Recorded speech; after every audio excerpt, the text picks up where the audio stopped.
పద్మావతి సమేత శ్రీ వెంకటేశ్వర స్వామి వారి కళ్యాణ ముహూర్తం ప్రారంభమైందమ్మా.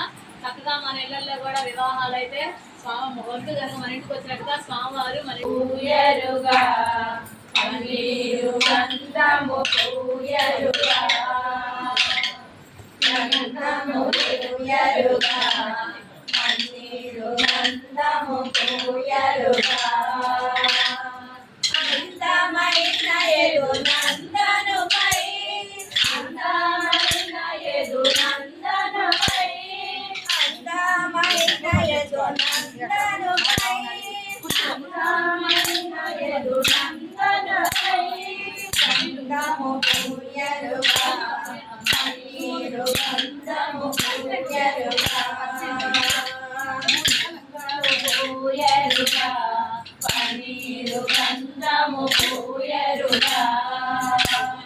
తిలకము